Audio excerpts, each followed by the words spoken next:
Hello everyone, today we have a story about TLDR, the love of my life was caught cheating by me after returning early from a business trip. I and my now ex-girlfriend were together since we were 14 and 15 respectively. We were each other's first everything. Our relationship was a near fairy tale for the most part. She was the perfect girlfriend I could have asked for. A few aberrations over all those years, in form of arguments, none your regular healthy couple couldn't relate with and as infrequent as they could have come. Are all that kept it from being a perfect relationship. To set the context, we recently celebrated her business's previous quarter's financials with a vacation in Mykonos. This was in early October, just over a couple of months ago. It was all perfect as perfect could be. Our relationship was in cruise control. It was all solid, right up until the end of October of this year. She used to surprise me with these weekend getaways, dates and gifts, nothing too fancy but just about enough to make me melt. Then, none of it for well over a month, nada. She's initiated physical intimacy the most out of us both. She's always had a higher libido than I again, none of that for over a month. I had no reason to suspect anything and just brushed it off by attributing it to her work stress. She's been working her ass off for the past 6 years to build the aforementioned business that has finally started paying off its dividends. Of all these changes in the status quo of our relationship, what stuck out the most by far was an incident that happened earlier in November. She was out for a night of pub crawl with her girlfriends. Soho pub crawls are kind of a ritual with them. The usual chinwag over drinks. She wanted me to go along but I couldn't as my local football team was playing that evening and being a season ticket holder, I rarely miss their games, if at all. That being said, I've joined in as well as sat out these crawls multiple times over the years. She's almost always acquiesced to me being at a football game over almost any event that's ever clashed with it. Red flag number 1. I get back home just around midnight after heading over to my sister's for a couple pints after the match. She texted me she'd be late and asked me to not stay up and that her friend would drop her off. I stayed up anyway and texted A, who's their group's designated driver by the virtue of her sobriety, to drive safely. Imagine my surprise when A said my ex-girlfriend had left the crawl earlier and had informed her that she'd be taking a cab home, much against her girlfriend's protests. Her cab finally pulled up in front of our house at about 2 a.m. Went in for a kiss when she got back home. To my horror, she turned away and made her way to our bed and passed out. Never had she ever turned down a kiss from me up until at that point in time. I brushed it off to her being absolutely pissing drunk and let it slide. The next morning I asked her about returning home in a cab even though I was supposed to be dropping her off. She responded by saying that she couldn't stay there any longer owing to a terrible headache and decided to book a cab back home, so as to not want her girlfriends having to call it an early night. Now, it takes a maximum of an hour in peak London traffic to get over to our house from Soho. If her timeline is to be believed, she was in the cab for almost 4 hours. She could see me trying to piece it together but quickly went in for a kiss. My naivete, coupled with love, took over and I went on with the rest of my day without giving it a second thought. Red flag number 2. Fast forward 3 weeks. I try getting on her Instagram to delete a story featuring me in an embarrassing pose that she posted and teased me over. I try logging into her Instagram by putting in her username and password, to no avail. She got a notification and knew I tried to log in on her account.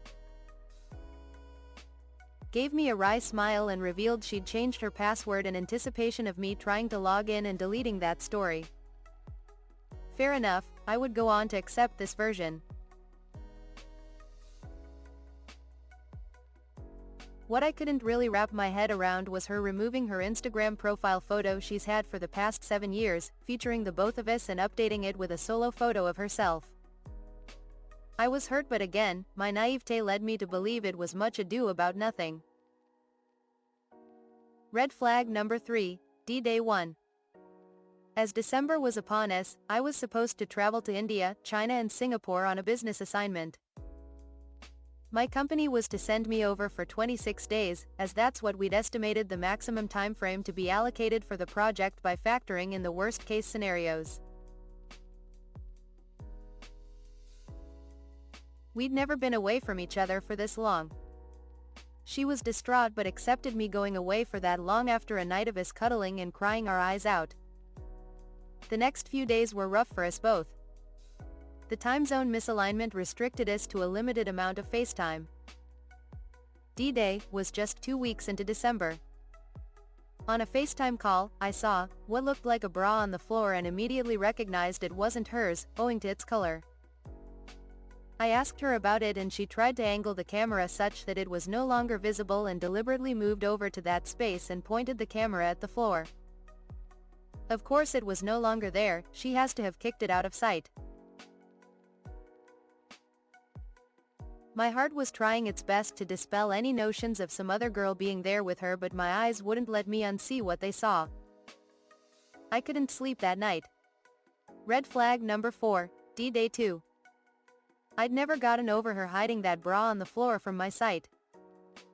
By this point, doubt was starting to rear its ugly head in. My project was over almost a week before it was expected to. Decided to surprise her with an early homecoming. My cab from the airport was possibly the longest one I ever had to take, or at least it felt like it. All I was thinking of on my ride back home was her kiss I'd been deprived of for weeks, but I'd be lying if I told you I couldn't sense an impending doom in the back of my mind. Thanks to that FaceTime call. I reach home, with a box of chocolates and wine.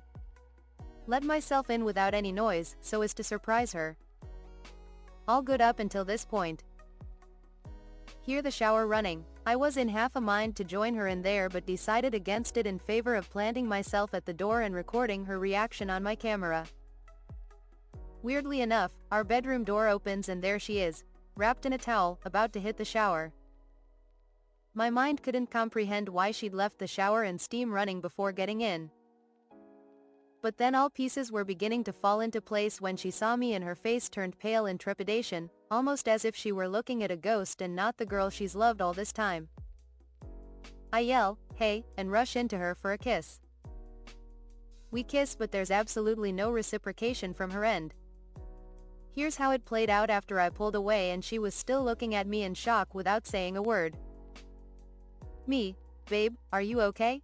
Why are you looking at me like that and why's the shower running?" Her, "You were supposed to come back after Christmas."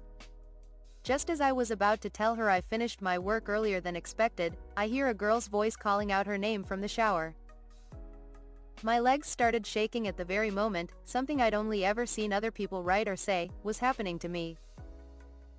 We burst out crying. I slumped against the wall by the bathroom as it started to dawn upon me that the supposed love of my life, a girl with whom I'd envisioned growing old, was about to jump into the shower with another girl. She rushed in, asked the other girl to get dressed and escorted her out of our house.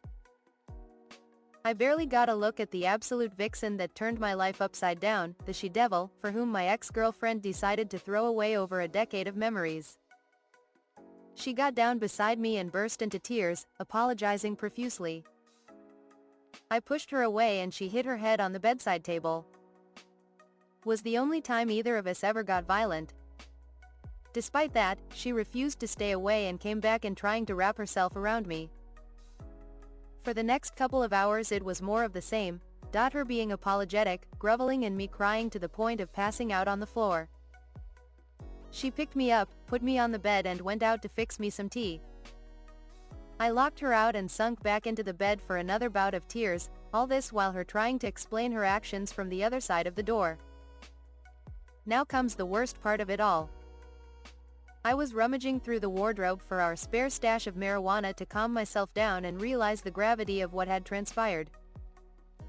I found a ring with our initials carved onto it and a receipt towards down payment for the house we're currently renting, which made her digression hit harder. The girl, the love of my life, was about to make me hers for the rest of our lives. So close, yet so far. The aftermath. She admitted to having slept with the other girl, the absolute wretched woman she met with on that pub crawl, on multiple occasions. She won't let me leave the house and instead moved out to the guest bedroom to give me space. I haven't so much as let her touch me ever since that fateful morning. She doesn't know that I know about her plan to propose me. I keep trying to get her to open up over why she'd sell our future for a meaningless fling, but all she has to say for herself is that she doesn't know why she did it. She's completely cut off ties with the other girl. I know for a fact that she was nothing more than a fling to her. Yet, I don't think I can ever get over a betrayal this immense. What am I looking for here? I am almost certain that I want to leave her. The only sliver of dread that's holding me back is the fact that I will never love any other girl the way I loved her. This could perhaps change, but if I were a betting lady, I'd not bet against it. There will always be that, what if I'd given her another chance, in the back of my mind, no matter which girl I end up with in the future, if at all. She seems to be truly remorseful of her actions. She's been an absolute peach of a girlfriend before this, arguably more so than I ever was. Makes me wonder if I'm to blame a wee bit. If I'd tagged along with her to the bloody pub crawl and she'd never have met the other girl? Has anyone here ever been betrayed by who they thought was the love of their life and yet went on to live out that happily ever after? I'm dead inside and devoid of tears at this point as I write this and ask myself whether I was really not good enough for her. Feels like I've lost in life. Thanks for watching, come back again.